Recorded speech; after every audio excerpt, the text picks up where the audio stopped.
नमस्कार फ्रेंड्स। आज हम रिव्यू करेंगे इंडो एमआईएम आईपीओ की। इंडो एमआईएम एक प्रिसिशन मैनेजमेंट कंपनी है। प्रिसिशन कंपोनेंट्स मतलब छोटे-छोटे कंपोनेंट्स। तो ये बेसिकली दूसरे कंपनीज़ को छोटे कंपोनेंट्स प्रोवाइड करती है। इंडिया में इस तरह की कंपनी और है ही नहीं। इसका एक कॉम्पिटिटर चाइना में है, बट इंडिया में इस तरह का कंपनी एक भी नहीं है और ये अपने components defence industry, automotive industry, aerospace industry, medical industries को प्रोवाइड करती है। ये generally B to B segment में ही डील करती है। ये कंपनी अपने कंपोनेंट्स एमआईएम प्रोसेस के थ्रू बनाती है। एमआईएम मतलब मेटल इंजेक्शन मोल्डिंग। इसका मतलब मेटल को लिक्विफाइड फॉर्म में इंजेक्शन में लेके छोटे-छोटे कंपोनेंट्स मतलब स्ट्रक्चर में इंजेक्ट कर दिया जाता है और जब वो मेटल कूल डाउन होता है तो उस स्ट्रक्चर का फॉर्म ले लेता है। एमआईएम प्रोसेस के अलावा ये company 3D metal printing, CIM ये सब सेगमेंट से भी कंपोनेंट्स बनाती है। इसकी presence globally all over the world है, मतलब सारी विश्व में इसकी प्रेजेंस है, इंक्लूडिंग यूएस, यूके, इंडिया और मेक्सिको।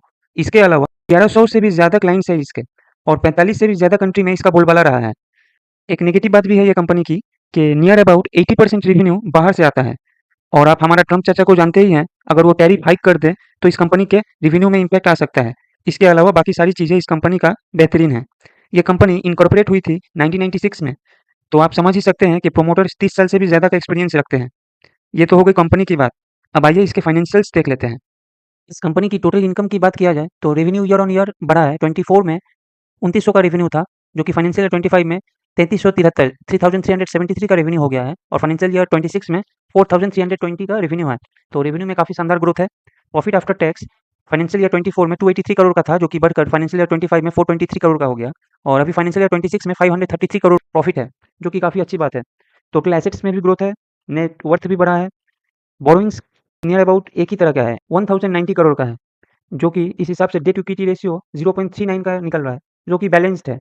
मार्जिन्स की बात करें तो इस कंपनी में फाइनेंशियल ईयर 24 में 9.88% का प्रॉफिट मार्जिन था, फाइनेंशियल ईयर 25 में 12.73% का हो गया और फाइनेंशियल ईयर 26 में मार्जिन है 12.72% का। तो इस कंपनी के मार्जिन्स तो काफ़ी शानदार है। सीएजीआर 24.4% का है, जो कि अच्छा है।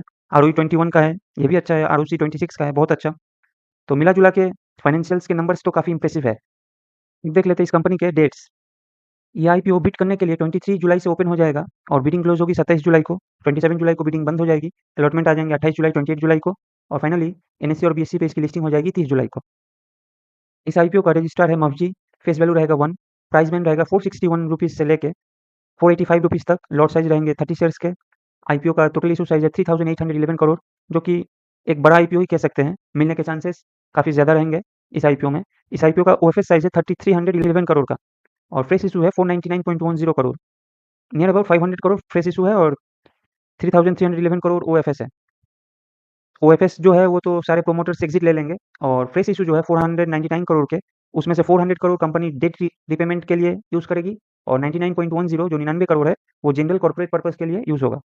इस आईपीओ का फिलहाल की स्थिति में ग्रे मार्केट प्रीमियम 37.11% चल रहा है। जीएमपी 37.11% मतलब लगभग 5400 रुपीज़ का प्रॉफिट हो सकता है, लेकिन मैं आपको सजेस्ट करूँगा कि जीएमपी के भरोसे ना रहें। जीएमपी फेक भी हो सकती है। इस आईपीओ में रिटेल पोर्शन है 35% का, केवाईबी 50% और पीके चेन्नई और स्मॉल एचएनआई मिला के 15%।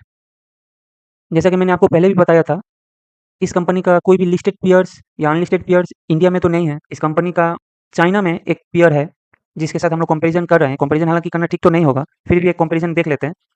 चाइना की कंपनी से रेवेन्यू में दोनों लगभग एक ही बराबर का कंपनी है। एबिटा इंडो एमआईएम का ज़्यादा है। प्रॉफिट आफ्टर टैक्स मार्जिन भी एमआईएम का ज़्यादा है। रिटर्न ऑन नेट वर्थ भी हमारी इस कंपनी का ज़्यादा है और PE wise price to earning wise भी देखें तो हमारी कंपनी का 45 का प्राइस टू अर्निंग है इंडो एमआईएम का, जबकि जियांगसू जो चाइना की कंपनी है उसका प्राइस टू अर्निंग रेशियो है 148 का। तो उस हिसाब से तो वैल्यूएशन मुझे काफ़ी सही लग रही है और इंडिया में इसका कोई पीयर्स तो है नहीं, तो बाकी वैल्यूएशन इसका कुछ बता नहीं सकते हैं। But as compare to Chinese company Jiangsu, ये फेयर वैल्यूएशन में काफ़ी अच्छी वैल्यूएशन पे है इनफैक्ट। अब आप कमेंट्स में हमें बताइए कि आप इस आईपीओ में अप्लाई कर रहे हैं या नहीं कर रहे हैं। हमारी तरफ से अप्लाई करने या ना करने की कोई सजेशन नहीं रहेगी। फिर मिलते हैं कोई एक नई वीडियो में, तब तक के लिए टेक केयर।